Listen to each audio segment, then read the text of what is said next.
Welcome back, fellow travelers of the heart, to the sanctuary where we do not merely report the news, we feel the tremors beneath the headlines. You have tuned into whatever you need, the only digital destination that dares to walk the fine line between the glittering public personas of the stars and the raw, unpolished reality of their private souls. Today, we are not discussing a simple breakup or a joyous reconciliation. We are stepping into the gray zone. That agonizing, misty purgatory where love exists but cannot breathe.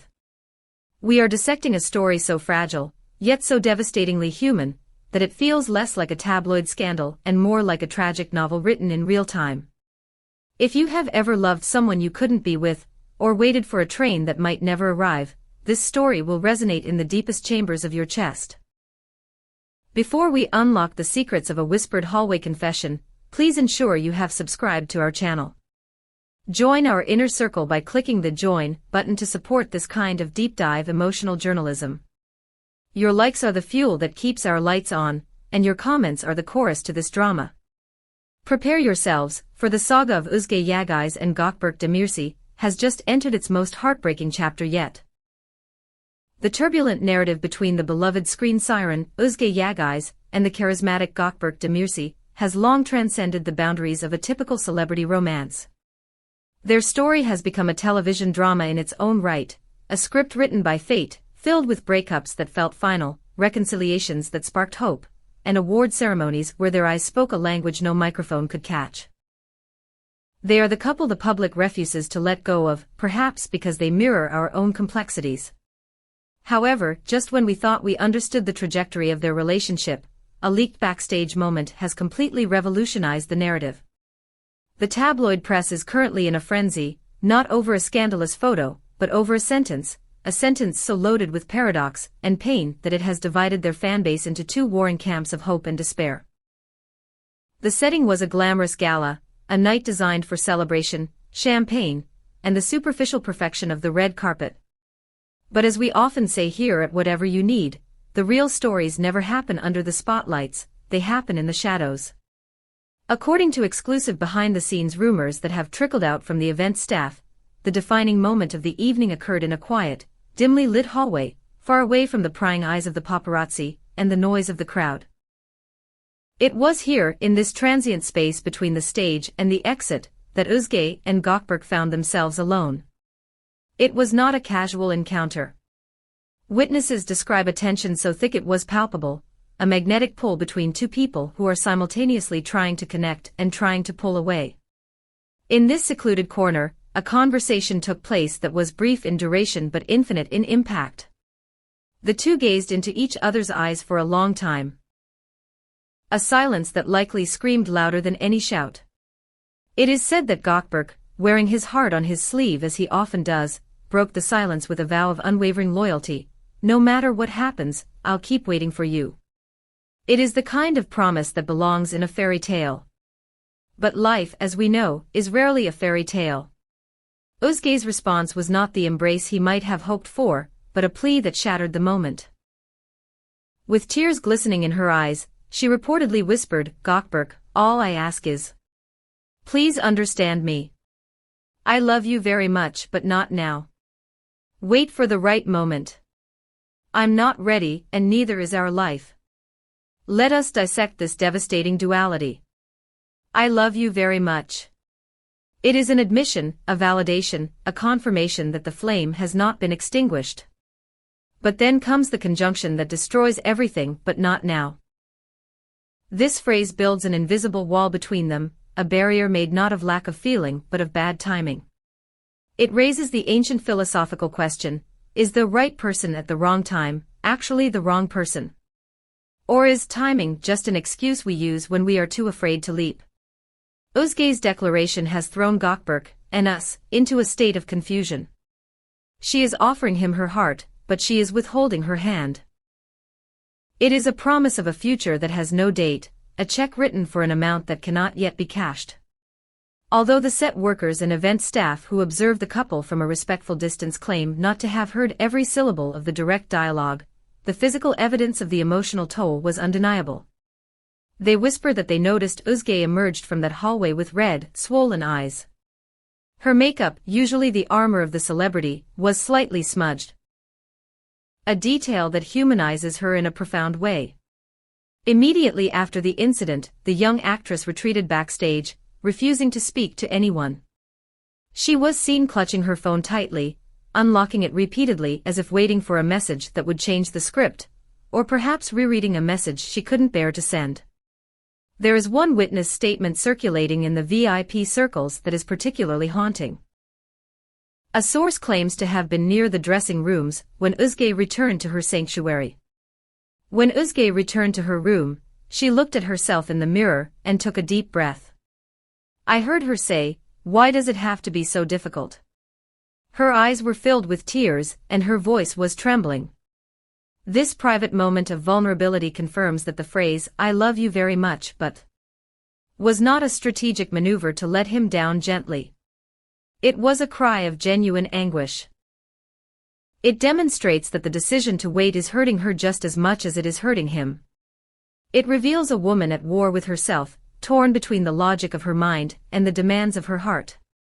And what of the man left standing in the hallway? What happens to the person who is told to wait?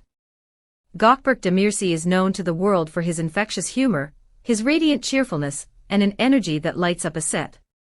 But after this conversation, the lights went out. According to those close to him, the handsome actor struggled to regain his composure. When he eventually returned to his circle of friends, the transformation was startling. He was quiet, thoughtful, and contemplative. The jester had lost his laugh. A close friend of Gawkberg recounts their brief interaction that night. I asked Gawkberg, "Are you okay?"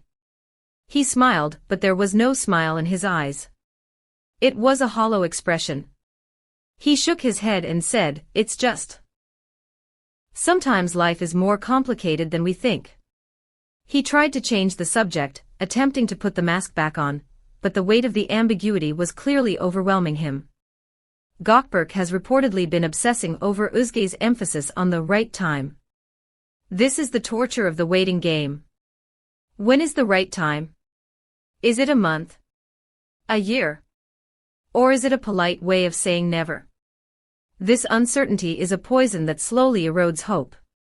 Why is Özge stalling? This is the million-dollar question being debated in every production office in Istanbul. Some industry analysts believe the young actress is at a critical juncture in her career. With new high-profile projects, lucrative advertising deals, and rising international popularity, she may fear that the turbulence of a high-stakes relationship could derail her momentum. There is a fear that a personal crisis could overshadow her professional achievements. She wants to be known for her work, not just her love life. However, another theory suggests that the roots of this hesitation go much deeper than career ambition. It has been suggested that Özge still possesses unresolved issues with her family, her social circle, and especially the scars from their past crises. A relationship that has broken and healed multiple times carries scar tissue. It is said that the young actress is acting with the mindset of, "This time, I want a full and powerful comeback, not a half-hearted one." She does not want to patch the relationship, she wants to rebuild it from the foundation up, and she knows the foundation isn't ready yet. A production company employee reports that Özge has been heard musing on set. Sometimes, a person may choose to walk away even from the place they love so much. Because love isn't always enough. Time, circumstances, courage. When everything is perfect, everything should be together at the same time. These words feel like a direct, coded message to Gawkberg explaining her retreat. In the modern age, we do not just listen to what celebrities say, we watch what they post. Shortly before this hallway incident, Özge shared a story that, in hindsight, reads like a prologue to this tragedy. She wrote, "My heart is ready, but no, I have to postpone my love." It is a stunning admission of conflict. The heart is green-lighted, but the life is red-lighted. Meanwhile, Gawkberg's recent post seems to be a direct response to this sentiment. Sometimes your favorite place is the one you've been waiting for the most.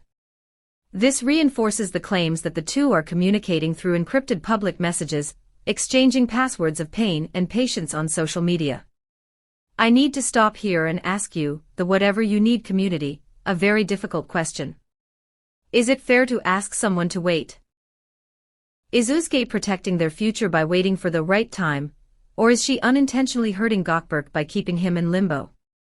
One group of fans argues if there's love, it should be now, why postpone it? Tomorrow is not promised. The other side counters, she's right. The feelings may be ready, but if life's circumstances aren't, that relationship will collapse again. Where do you stand?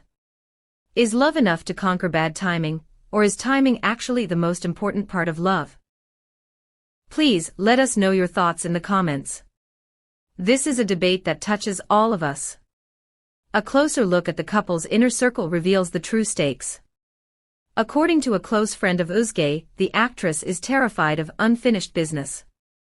She told her friend, "I don't want to lose Gawkberg, but I also don't want to leave things unfinished. If I rush things, I'm afraid I'll end this story on the wrong foot again. My only request is that you trust my heart, but don't let time interfere." These words reveal the massive psychological weight she is carrying. She views their love as a story that deserves a perfect ending, and she is terrified that starting it prematurely will ruin the finale. She isn't running away from him, she is trying to run toward a version of them that can actually survive. So we are left with the ultimate question: did the words "not now" destroy Gawkberg or give him hope?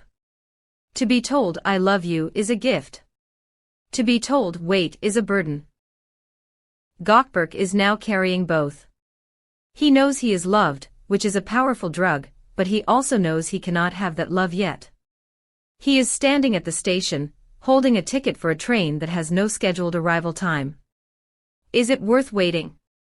His hollow smile suggests he is trying to convince himself that it is. This story is far from over. In fact, it feels like we are just at the intermission of a very long, very emotional play. We will be watching every move, decoding every post, and listening to every whisper from the set to bring you the next chapter of Özge and Gawkberg's saga. If this deep dive into the complexity of the human heart moved you, please honor the story by hitting the like button. Subscribe to whatever you need and click the notification bell so you don't miss the update when, or if, the right time finally arrives. And for those who want to help us keep digging for the truth, the join button is waiting for you. Thank you for spending your time with us. Remember, sometimes the hardest part of love isn't letting go, it's holding on to nothing but hope. Until next time.